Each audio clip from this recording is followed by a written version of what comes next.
Thank you. So we're talking today about memory, and these notes are going to help my memory. You know, we often read the past as the story of the wealthy and the powerful. But really, the future is being written by those people with imagination and creativity. Those people who have the courage to challenge the way things are and help us to imagine how they might be. Those people who really seek to heal the brokenness in our world and transcend the differences that divide us. Here's an example. In 1987, Dr. Francine Shapiro serendipitously discovered a new mental health therapy for treating trauma: eye movement, desensitization, and reprocessing. It's a mouthful. Now considered effective by the American Psychiatric Association, the Department of Defense, and many international mental health organizations, she was met with ridicule and skepticism by the established psychological community, who were not very open to a new school of thought. It's used now throughout the world, but it took her courage and persistence to really introduce it to other therapists, those early pioneers who were willing to take the training and to offer it to see if it could help healing. EMDR is based on how memories are processed in our brain. Normally, our brain processes memories really at warp speed. It processes our experience, what we go through in a day, the ups, the downs, the difficulties. It makes sense of our world. And most of the time, if we get some sleep, we think about it, we learn from our experiences, we often feel better the next day. For instance, if I'm going home today and I have a fender bender, it's going to be irritating and frustrating. Hopefully, if no one was hurt, I have some insurance or some resources to get it fixed. I may sort of hear the crunch of those bumpers for a while. I may drive a little more carefully for a while. But in a few days or maybe a week, it will just be a normal memory. That's how our brain typically works. What we find, though, is if we have very difficult events, a natural disaster, childhood abuse, an assault, maybe a very serious accident where there's injury or death, our brain can get overwhelmed, and it doesn't seem to store the memories in the normal way, okay? Those memories are stored with the pictures, the images of what was happening, maybe of the sounds, maybe the smells.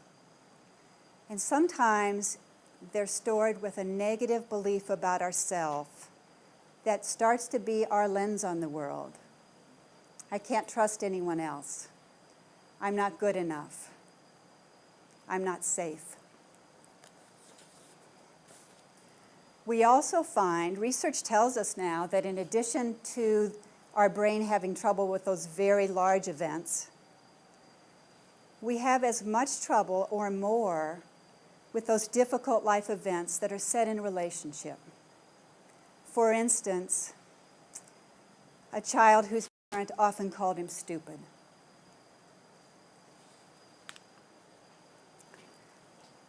Dr. Shapiro discovered that eye movements, rapid eye movements back and forth, as part of a very specific treatment protocol, can help decrease the distress we feel when we recall difficult events.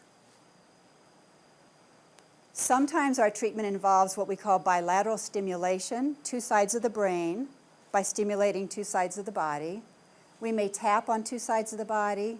We may use headphones for tones in alternate ears. Actually, it decreases the distress we feel when we recall those events. And those memories become more manageable. They become more normal memories.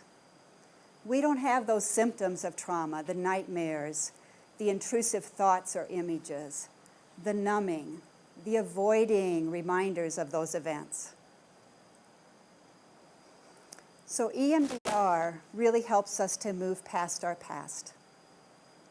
It's not that we don't remember what has happened.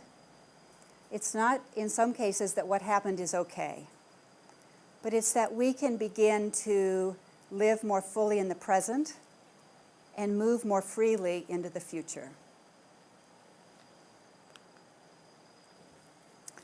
You can imagine in introducing a new therapy that Francine and the early pioneers faced a lot of skepticism and actually professional ridicule. I was an early skeptic of EMDR. I didn't take the training very early. But eventually I saw the success that my colleagues were having, and I took the training. And then in 2004, I did a field study evaluating the effectiveness of using EMDR with 30 children with post-traumatic stress disorder in the West Bank of Palestine. I partnered with a Palestinian colleague, and we worked with clinicians at the East Jerusalem YMCA. At the time, the Palestinian therapists had serious concerns. They said, maybe this EMDR is a Western therapy. Maybe it won't work in a Middle Eastern Arab culture. And Mona said, look, if it's based on how the brain functions, it can work anywhere. And it did. And these Palestinian therapists said, following the study, we have to have more training.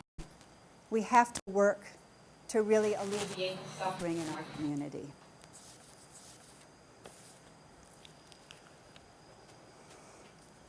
Once again, change was going to come by challenging some paradigms. We partnered with an organization called the United States EMDR Humanitarian Assistance Program. We get long titles. It's a nonprofit mental health agency similar to Doctors Without Borders. And HAP, as it's called, enlists volunteer clinicians to provide low-cost trainings to clinicians in the US and around the world for people who are treating the most vulnerable populations. We partnered with them and so far have trained over 250 therapists in the West Bank, which is an area about the size of New Jersey. There's a standing waiting list there for clinicians that want the training. Those of us from the West who got to be part of the training were further inspired by the Arab Muslim and Christian therapists who work side by side to heal trauma in their community.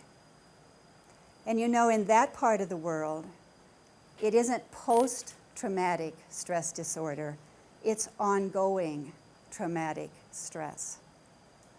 And they now are teaching us, how do we handle it for people who endure ongoing political violence?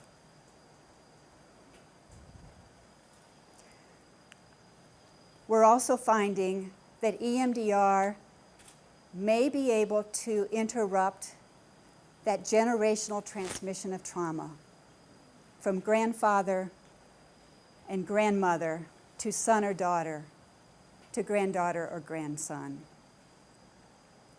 So the HAP goal was to have an all-Arab training team that would treat and train clinicians in their culture, in their language. And now, 8 years later, we're there.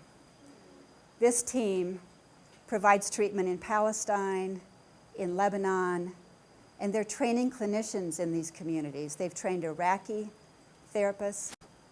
Mona said to me not long ago, one day, Janet, Syria, one day, Libya.